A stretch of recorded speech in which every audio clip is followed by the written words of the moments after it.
Welcome back to the hay farm, everyone. I thought that today I would give an update on what we've been doing around here because it's the middle of May and I don't think I've turned the camera on since the beginning of April. So the first weekend in April, I started doing awnings and getting the awnings put up for that business. And that's been pretty much at least 10, 11-hour day a weekend to date, which would be 7 weekends in, or 6 weekends in. I think this is the 7th technically, and we're at home working around. I only have 2 awnings to do. So yeah, I thought it'd be a good update, kind of show what we're doing, and maybe I can get back into filming some of the actual working on it versus just these kind of updates. But I thought I'd walk you around and we'll go from there. So without much more than that, let's get into it. So the first thing we've kind of finished up here is getting these stumps out and this little area of the yard.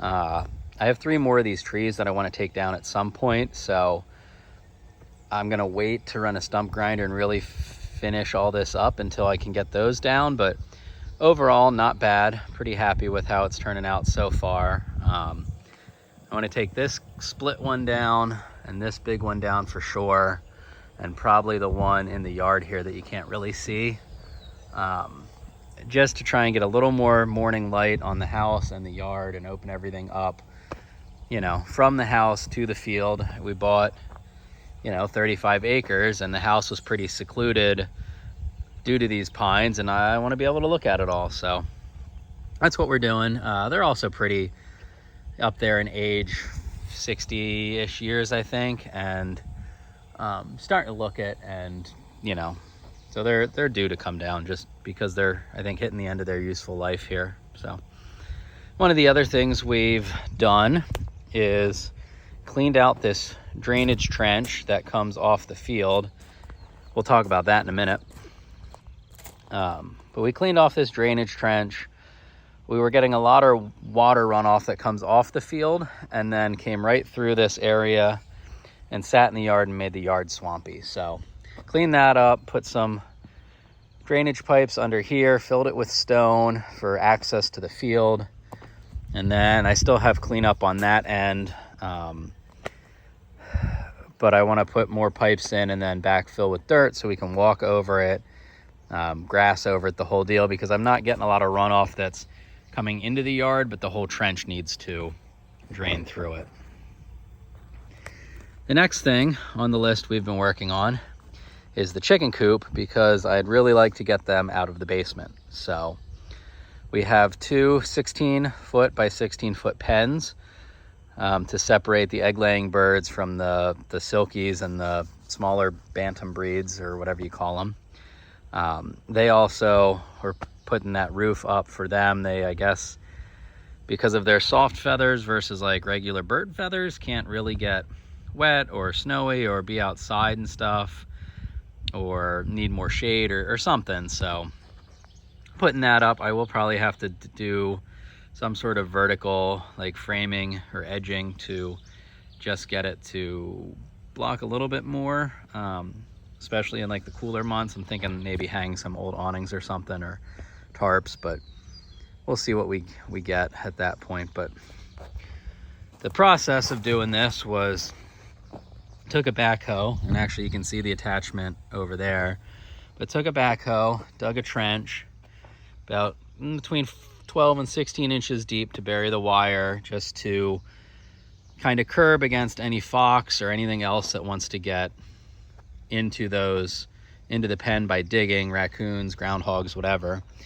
And then at the post locations, not that we can see that now because I've already started to backfill, but at the post locations, we went down at least 24 inches, in some spots 26, to get those really set in. And we're missing this section right here. Let me zoom out. This section right here, because I do want to drive the chicken coop in and place it in this corner before we do the wire and stuff. I do need to backfill and bury this side, but yeah, overall not bad. Framed up this little, I don't know, roof shelter thing. So I have a bunch of old metal roofing that I bought salvaged that I'm going to use to put on the top of this So 4x4s, I did a 2-ply 2x6 beam, as I don't really expect it to see a lot of snow load, and if it does and it sags, it's a chicken coop run, like I don't think it'll be an issue. 2x6 rafters and then 2x4s the opposite way to give me something to screw the metal to. And like I said, I probably have to drop down like that 2 feet that this side is up or something, just to kind of give some side protection. Otherwise it's a little tall, I think, to really kind of keep the elements off. But it's a 312 pitch too, so I'm hoping that that is enough to promote snow shedding, but we'll see. Yeah, overall pretty satisfied with that. And yeah, the other thing we did, not that it's huge and it doesn't look like maybe it's taken much because we haven't gotten any rain this spring, but I did overseed the field again.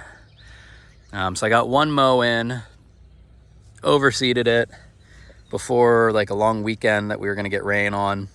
And that was 2, if not 3 weeks ago now, and we haven't had a significant rainfall since. So I'm assuming we just wasted a couple $100 worth of seed again because rain or lack thereof, but I'm hoping that that does start to take.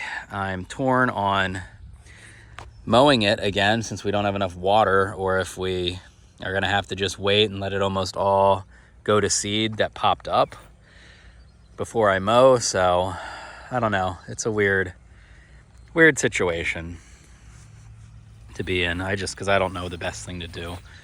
And then the other thing we got going on is over here, and I'll walk closer to that before we start talking about it. All right, so before I talk about that, I'm gonna sneak in here and talk about all of the dead ash trees that we had to drop prior to doing that, just to make sure that we don't get more trees down on anything. Because for anyone that follows Facebook and our Facebook group especially, you know that we've had a tree come down on the one pop-up tent. I'm falling off what I'm standing on. And we've also had a tree branch come down on Kristen's car. So I think we dropped 7, 8 trees in here that were dead. 1, 2, 3, 4, 5, yeah, 6, 7 trees, something like that. And there's one more here that I'd really like to let fall at some point, but it wasn't important the day we were doing it. But I really should go through more of the property and get more of the dead ones down, because they are everywhere. And you can see 3, 4, 5, 6 of them in here as you go towards the house. But I don't know. It's just a lot of work to get all those trees down, especially because like some of them, you know, I have so many of them, I don't need the firewood. We only have a fire pit outside. I don't burn like to heat the house or anything, but I would like to eventually, you know, heat the house, heat a greenhouse, heat some other stuff with an outdoor wood boiler. But we don't have any of that right now, so I have no use for all this lumber. And a lot of these trees lean in a direction that if I let them fall the way they want to go, they are going to be in the way of stuff, be across the driveway, you name it. And so it's a lot of work to then rig up and pull or wedge them over in a direction they want to go, because a lot of the ones that do lean, they lean hard enough that I don't think I can just wedge them over. I think I do need, you know, the ATV and the winch and a snatch block and the whole deal to pull them in the right direction. So that's why I haven't done it yet, because it's a lot of damn work. But one of these days we will, when I stop falling off this big tree. And last on the list of things we have going on is a small run-in shed barn type of structure for the 2 sheep and the pony.